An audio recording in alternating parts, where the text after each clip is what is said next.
¿Alguna vez te has preguntado por qué, aunque logres lo que tanto anhelabas, pronto aparece un nuevo deseo que ocupa su lugar? Quieres un objeto, lo compras, y al poco tiempo ya no te satisface.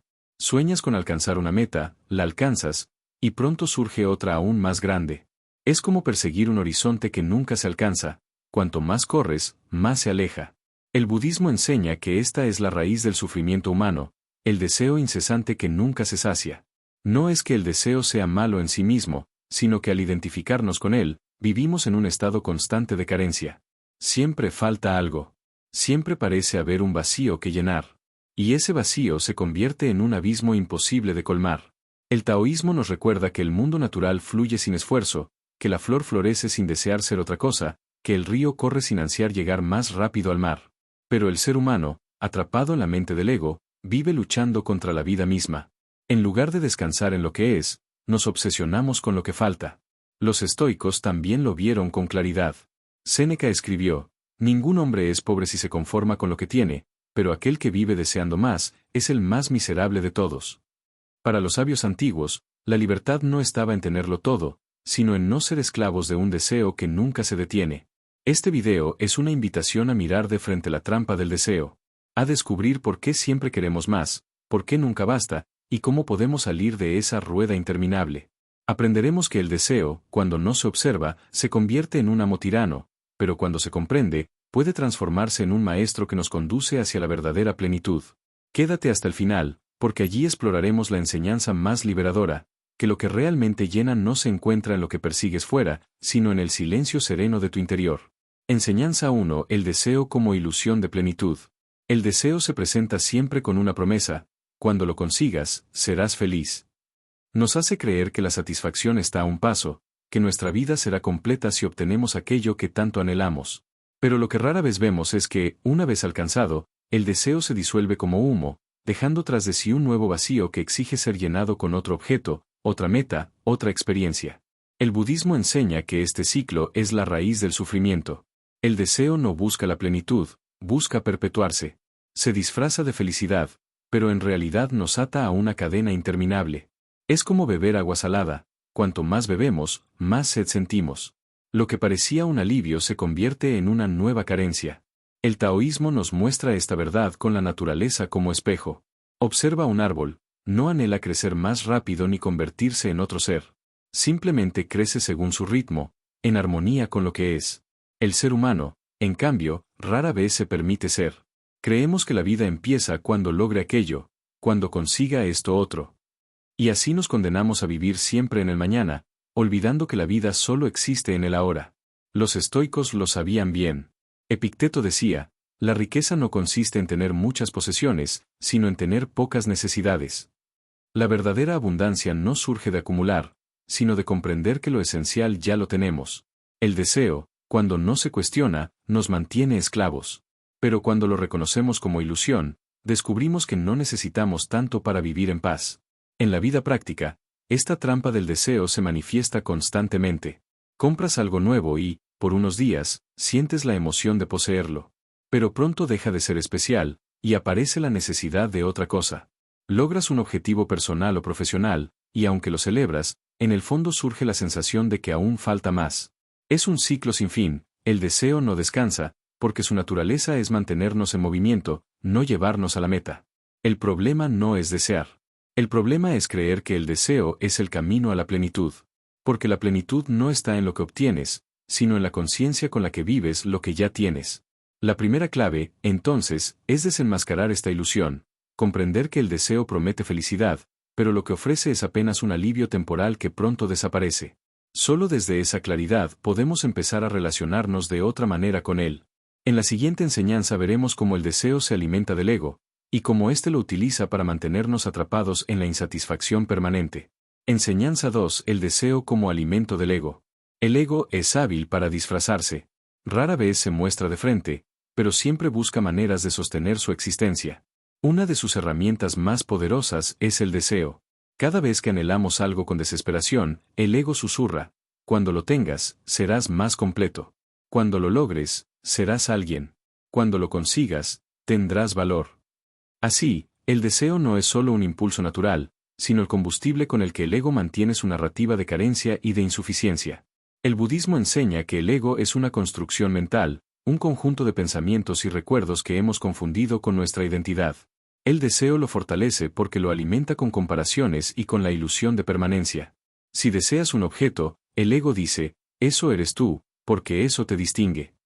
Si buscas reconocimiento, el ego se hincha diciendo, mira cuán importante eres ahora. Pero pronto el deseo se desplaza hacia algo más, y el ego, para no morir, encuentra una nueva excusa para seguir en control. El taoísmo ofrece una visión distinta. En el Tao, todo fluye naturalmente sin aferrarse a nada. El río no reclama ser más caudaloso, ni el sol exige brillar más. Pero el ego es lo contrario, no se conforma, siempre quiere más, siempre necesita añadirse algo para sentirse real. Y ese querer más rompe la armonía del fluir, porque nos separa del presente, nos arrastra hacia un mañana que nunca llega. Los estoicos, con su claridad práctica, señalaron esta misma trampa. Marco Aurelio advertía que la mente humana tiende a distraerse en deseos de cosas externas, olvidando que el verdadero poder está en gobernarse a sí mismo. El ego, en cambio, nos arrastra hacia lo externo, haciéndonos creer que la paz depende de obtener algo fuera de nosotros. Pero ese fuera siempre cambia, siempre es inestable. En la vida cotidiana, esto se ve con claridad. Deseamos un ascenso, una casa más grande, un nuevo reconocimiento, incluso la admiración de los demás. Y aunque podamos conseguirlo, el ego nunca está satisfecho. Apenas lo obtiene, genera otro deseo. Es como una llama que consume todo lo que se le da, pero nunca se apaga. El deseo, entonces, es el alimento del ego porque lo mantiene vivo en la ilusión de que siempre falta algo. Y mientras vivamos bajo ese ciclo, estaremos persiguiendo una sombra que nunca se deja atrapar. La enseñanza aquí es clara, no podemos eliminar los deseos, porque forman parte de la mente humana. Pero sí podemos dejar de identificarnos con ellos y verlos como lo que son, impulsos pasajeros que no determinan nuestra valía ni nuestra plenitud. El verdadero desafío no es tener deseos, sino no permitir que el ego convierta esos deseos en la medida de quién eres. En la próxima enseñanza descubriremos cómo el deseo, en su raíz, es una forma de miedo disfrazado, el miedo a no ser suficiente, a no pertenecer, a no estar completo. Enseñanza 3. El deseo como máscara del miedo. Si miramos con atención, detrás de muchos de nuestros deseos se esconde un temor silencioso. Deseamos acumular bienes porque tememos a la escasez. Buscamos reconocimiento porque tememos ser invisibles. Perseguimos logros porque tememos no tener valor. El deseo, entonces, no es solo un impulso hacia lo que queremos, sino también una huida de lo que tememos. Es, en gran medida, un disfraz que oculta al miedo. El budismo enseña que el miedo surge del apego. Tenemos miedo de perder lo que consideramos nuestro, miedo de que las cosas cambien, miedo de no controlar lo que sucede. El deseo aparece como un intento de calmar esa ansiedad, pero lo que hace en realidad es fortalecerla. Queremos más dinero para no temer a la pobreza, pero cuanto más tenemos, más miedo sentimos de perderlo. Queremos ser admirados para no sentirnos insignificantes, pero cuanto más nos miran, más miedo surge de caer del pedestal. El taoísmo nos ofrece otra perspectiva. El miedo nace cuando nos separamos del fluir natural de la vida. El río no teme al cambio de su cauce, ni al paso de las estaciones, fluye sin resistencia. Nosotros, en cambio, deseamos controlar cada detalle y, al hacerlo, nos llenamos de temor. Y ese temor nos impulsa a desear más control, más seguridad, más garantías, aunque en el fondo sabemos que ninguna es absoluta. Los estoicos comprendieron esta dinámica con precisión. Séneca decía que sufrimos más en la imaginación que en la realidad, porque el miedo se alimenta de pensamientos futuros que aún no existen. Para un estoico, el deseo de acumular era solo otra cara del miedo, miedo al mañana, miedo a lo incierto, miedo a lo que escapa de nuestra voluntad. En la vida cotidiana, esto se manifiesta en formas sencillas pero profundas. Compramos cosas no solo porque nos gustan, sino porque tememos no estar a la altura de los demás. Buscamos relaciones no siempre por amor genuino, sino por miedo a la soledad. Nos esforzamos por alcanzar metas que no nos llenan, solo para huir del temor de no sentirnos valiosos. El deseo se disfraza de búsqueda de plenitud, pero en realidad está encubriendo una lucha constante contra el miedo. Comprender esto es un paso crucial hacia la libertad. Porque si vemos que el deseo no es más que una máscara, podemos mirar de frente al miedo que lo alimenta. Y al reconocerlo, descubrimos que el miedo pierde parte de su poder. Ya no necesitamos seguir corriendo tras deseos interminables, porque entendemos que la raíz de la inquietud no está en lo que falta afuera, sino en cómo enfrentamos lo que sentimos dentro. La enseñanza aquí es clara: cada vez que surja un deseo, pregúntate qué miedo lo está sosteniendo. ¿Es el miedo a la pérdida? ¿A no ser suficiente? ¿A quedarte atrás? Esa simple pregunta puede abrir un espacio de conciencia en el que la trampa del deseo empieza a desmoronarse. En la próxima enseñanza veremos cómo la cultura y la sociedad refuerzan esta dinámica, empujándonos a desear constantemente más, y cómo podemos despertar de ese condicionamiento. Enseñanza 4. El deseo impuesto por la sociedad. Muchos de los deseos que creemos nuestros no nacen de nuestro corazón, sino de las voces externas que nos rodean. La sociedad, la publicidad, las redes sociales y la cultura de consumo han perfeccionado el arte de sembrar en nosotros anhelos que, en realidad, no necesitamos. Nos dicen que debemos comprar, cómo debemos vernos, qué logros debemos alcanzar para ser considerados exitosos. Y, sin darnos cuenta, corremos tras metas que no responden a nuestra verdadera esencia, sino a un guión que alguien más escribió. El budismo advierte sobre esta trampa de la mente colectiva. Cuando vivimos dormidos, seguimos patrones sin cuestionarlos, convencidos de que así encontraremos felicidad. Pero lo único que encontramos es más sufrimiento, porque esos deseos no surgen de nuestro ser auténtico, sino de la presión externa. Es como intentar llenar una vasija con agua salada: cuanto más bebemos, más sed sentimos. El taoísmo nos invita a observar la naturaleza como maestra. Ninguna flor compite con otra para demostrar su valor. El bambú no envidia al pino, ni el río busca parecerse al mar. Cada ser simplemente es lo que es, sin pretender encajar en un molde ajeno.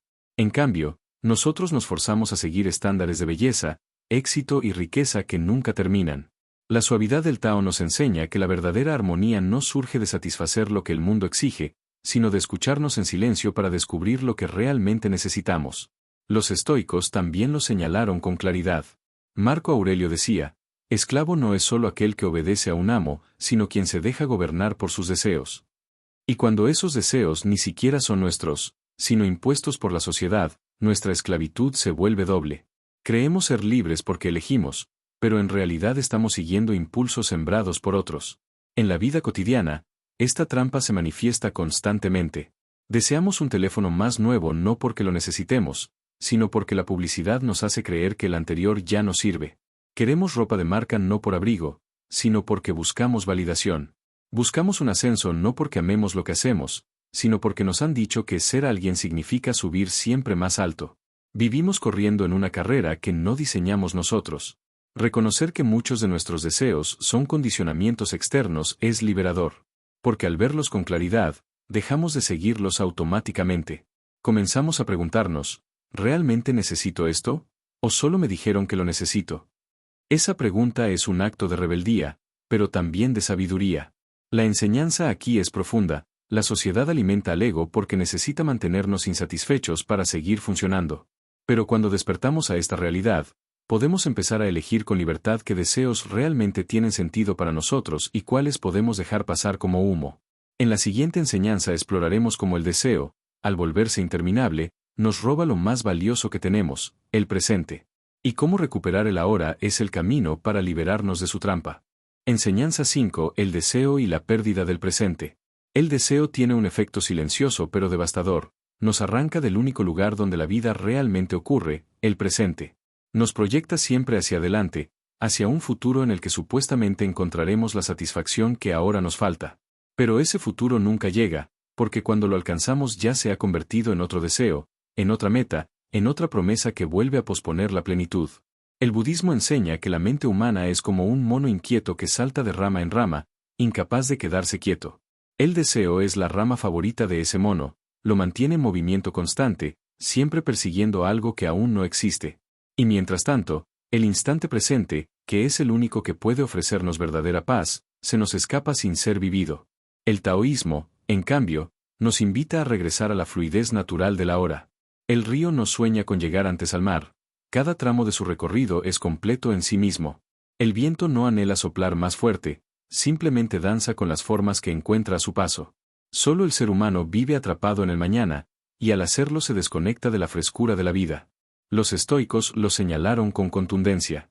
Marco Aurelio escribió en sus meditaciones: el hombre se atormenta por el futuro, como si el presente no bastara. Pero ¿quién le ha prometido que vivirá para verlo? Para los estoicos, la sabiduría consistía en aceptar el ahora como suficiente, y en no hipotecar la vida en un futuro incierto gobernado por el deseo.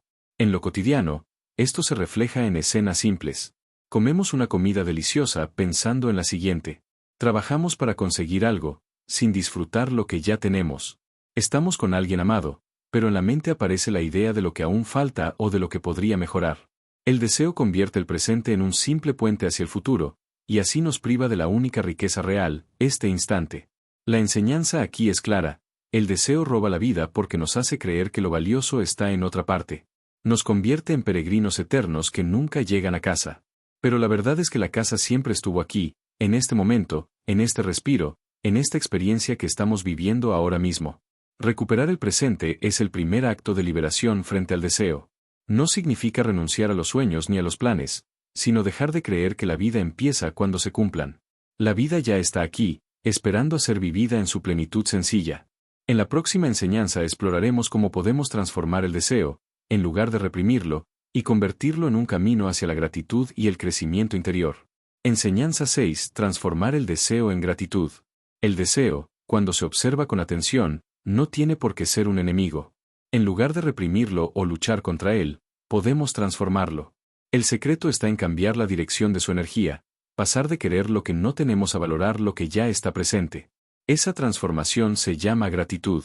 El budismo enseña que la gratitud es la práctica que disuelve la ilusión de carencia. Cuando miramos lo que ya tenemos con ojos de aprecio, el deseo pierde fuerza. No porque desaparezca, sino porque se ve iluminado por la conciencia. El deseo dice, me falta. La gratitud responde, tengo suficiente. Y en ese encuentro, nace un equilibrio. El taoísmo nos recuerda que la abundancia no se mide en lo acumulado, sino en la capacidad de estar en armonía con lo que hay. El sabio taoísta no lucha contra la realidad, la acoge tal como es. Una taza vacía no está incompleta, está lista para recibir. Así también la vida. Cuando cultivamos gratitud, vemos que cada instante nos ofrece algo, aunque sea silencio, aunque sea aprendizaje, aunque sea un respiro. Los estoicos reforzaron esta práctica con un consejo simple pero poderoso. Cada día, al despertar, detente a considerar lo que ya tienes. Un cuerpo que respira, una mente que piensa, un mundo que te sostiene. Marco Aurelio escribía que incluso el mero hecho de abrir los ojos a un nuevo día es motivo suficiente de gratitud. Al reconocer lo esencial, los deseos innecesarios se vuelven más ligeros. En la vida cotidiana, transformar el deseo en gratitud significa detenerse antes de decir quiero más y mirar alrededor. Significa saborear una comida sin pensar en la siguiente. Significa valorar una conversación sin esperar que sea perfecta. Significa agradecer lo pequeño, la brisa en el rostro, el calor de una taza, la sonrisa de alguien cercano. Estos momentos, que parecen simples, son los que dan profundidad a la existencia. Cuando practicamos la gratitud, el deseo se transforma en maestro. Nos muestra aquello en lo que ponemos nuestra atención y nos invita a preguntarnos, ¿ya hay algo de esto en mi vida, aunque sea en otra forma? La respuesta casi siempre es sí. Y al reconocerlo, el deseo deja de ser un tirano que exige más, y se convierte en un recordatorio de lo afortunados que ya somos. La enseñanza aquí es luminosa, no se trata de eliminar el deseo, sino de transmutarlo. Allí donde el deseo grita más, la gratitud susurra suficiente. Y en esa voz suave encontramos la verdadera riqueza.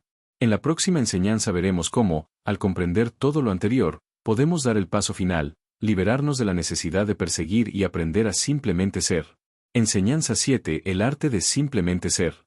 En lo más profundo, el deseo nos mantiene en un estado constante de convertirse. Siempre queremos llegar a ser algo, más exitosos, más reconocidos, más felices, más completos. Pero en esa carrera hacia adelante olvidamos la verdad más simple y más liberadora, que no necesitamos ser nada más, porque ya somos. El budismo enseña que la práctica espiritual no consiste en añadir algo nuevo a la vida, sino en quitar los velos que nos impiden ver lo que siempre estuvo ahí. La plenitud no se alcanza, se revela. Es como un estanque que parece turbio cuando el agua está agitada. Al aquietarse, el fondo claro se deja ver. Así es nuestra esencia, serena, suficiente, intacta.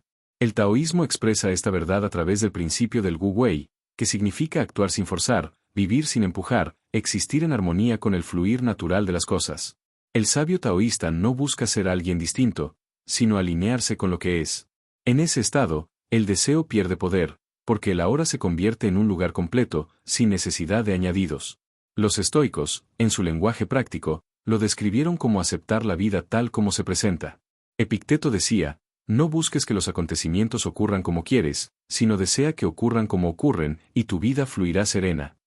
Esta aceptación no es resignación, es libertad.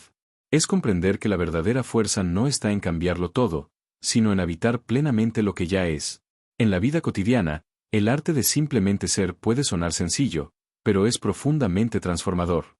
Es detenerse un instante, respirar y decir, este momento es suficiente.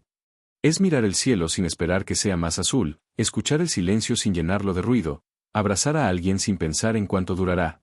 Es soltar la obsesión por lo que falta y descansar en la plenitud de lo que ya existe. El arte de simplemente ser no significa renunciar a los sueños ni a la acción. Significa no depender de ellos para sentirnos completos. Significa comprender que la vida no empieza mañana, ni con el próximo logro, ni con el siguiente deseo satisfecho.